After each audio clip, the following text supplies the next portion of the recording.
Assalamualaikum warahmatullahi wabarakatuh. Halo para arsitek masa depan bangsa. Perkenalkan, nama saya Putri Mawardatul Warohmah. Saya dari Program Studi Magister Administrasi Pendidikan FKIP Untan, angkatan tahun 2024. Nah, kali ini saya akan membahas terkait tema perencanaan pendidikan dengan judul Rencana Strategis di Kota Pontianak. Yuk bareng-bareng kita cari tahu bagaimana sih rencana strategis itu bisa bermanfaat bagi lembaga pendidikan. Biar lembaga pendidikan itu nggak cuma sibuk, tapi juga terarah. Coba bayangkan sebuah lembaga pendidikan tanpa perencanaan. Kegiatan dilakukan asal jalan, program berubah setiap tahun, dan tidak ada tolak ukur apakah semuanya itu berhasil ataupun tidak. Guru, kepala sekolah, staf, semuanya sibuk. Tapi belum tentu bergerak ke arah yang sama. Bisa saja satu guru berjalan ke kiri, staf ke kanan, sedangkan kepala lembaga justru diam di tempat. Nah, supaya semua selaras, maka dibutuhkan perencanaan yang jelas. Nah, disinilah peran dari Renstra atau rencana strategis. Di dalam video ini, saya akan mengajak kalian untuk membahas terkait apa itu Renstra, apa pentingnya Renstra, dan bagaimana menggunakannya agar lembaga pendidikan dapat maju. Yuk, kita mulai!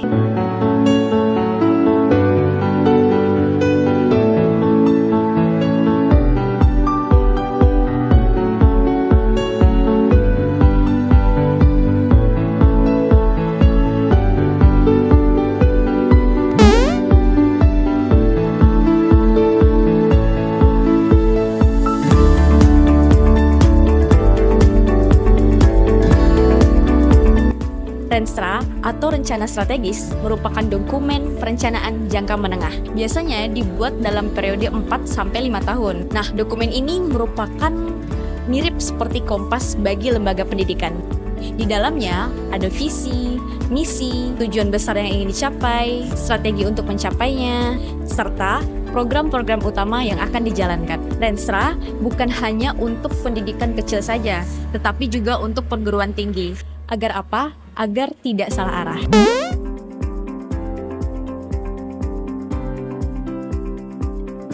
Renstra itu berfungsi sebagai panduan utama bagi semua orang di lembaga pendidikan. Nah, tanpa Renstra, lembaga itu bisa membuat kebijakan secara mendadak dan tidak berkesinambungan. Contohnya, tahun ini program literasi digalakkan, tapi tahun depan tiba-tiba hilang tanpa alasan. Nah, dengan adanya Renstra, setiap program dan kegiatan memiliki alasan yang jelas. Dengan Renstra, setiap program dan kegiatan memiliki alasan yang jelas, selaras dengan tujuan jangka panjang.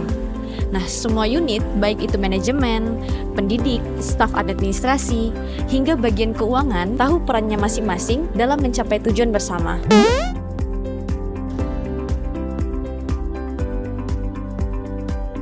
Rencana strategis itu biasanya mencakup beberapa komponen penting.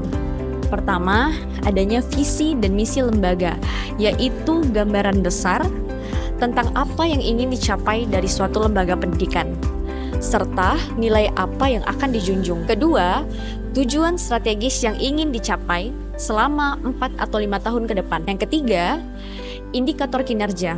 Nah, ini penting untuk mengukur apakah kita ini sudah berada di jalur yang benar. Keempat, program dan kegiatan yang prioritas. Misalnya penguatan literasi,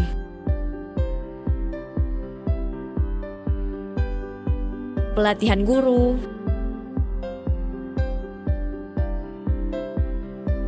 atau pengembangan teknologi.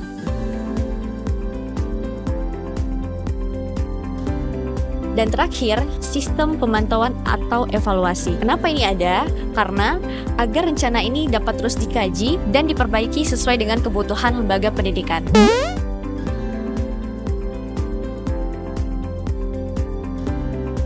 Mutu lembaga pendidikan sangat ditentukan oleh seberapa baik perencanaannya. Renstra itu membantu memastikan bahwa semua program punya arah dan tujuan yang jelas. Misalnya, jika salah satu tujuannya adalah untuk meningkatkan kualitas guru, maka program pelatihan dan evaluasinya harus dirancang secara konsisten. Di beberapa banyak proses penjaminan mutu atau akreditasi lembaga pendidikan, Renstra ini bahkan dijadikan salah satu dokumen utama. Nah, ini karena perencanaan yang baik adalah fondasi utama dari lembaga yang berkualitas.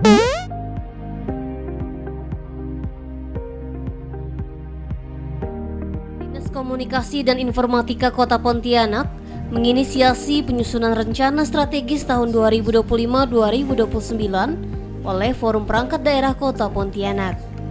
Sejumlah isu yang dibahas disesuaikan dengan arah kebijakan pemerintah pusat, seperti soal statistik sektoral, keterbukaan informasi publik, dan sistem pemerintahan berbasis elektronik. Banyak lembaga pendidikan yang terbukti lebih sukses karena menjalankan renstranya dengan sungguh-sungguh. Nah, contohnya lembaga yang menetapkan peningkatan literasi digital sebagai target 5 tahun. Nah, semua kegiatan dari pembelajaran sampai pelatihan staf itu disusun mendukung untuk tujuan tersebut. Hasilnya bukan hanya target yang tercapai, tapi budaya kerjanya juga jauh lebih disiplin dan terarah.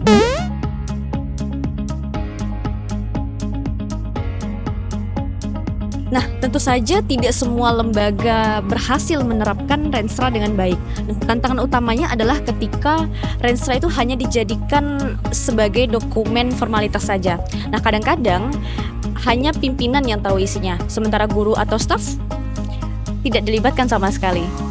Akibatnya, program di lapangan itu tidak nyambung dengan rencana yang besar. Evaluasi pun jarang dilakukan. Nah, padahal kalau semua pihak terlibat dan tahu arah yang dituju, hasilnya itu bisa jauh lebih maksimal. Nah, jadi Renstra itu bukan sekedar kumpulan tulisan dalam dokumen. Nah, ia adalah sebuah arah, peta, dan komitmen bersama untuk menjadikan lembaga pendidikan itu lebih maju. Perencanaan yang disusun dengan baik dan dilaksanakan secara konsisten akan membuat semua unit bekerja selaras. Nah, hasilnya bukan hanya terlihat dari program-program yang jalan, tapi juga meningkatnya kualitas, kepuasan warga lembaga, dan kemampuan untuk menghadapi tantangan zaman. Mari hidupkan rencana strategis atau Renstra bukan hanya di atas kertas, tapi juga dalam tindakan nyata.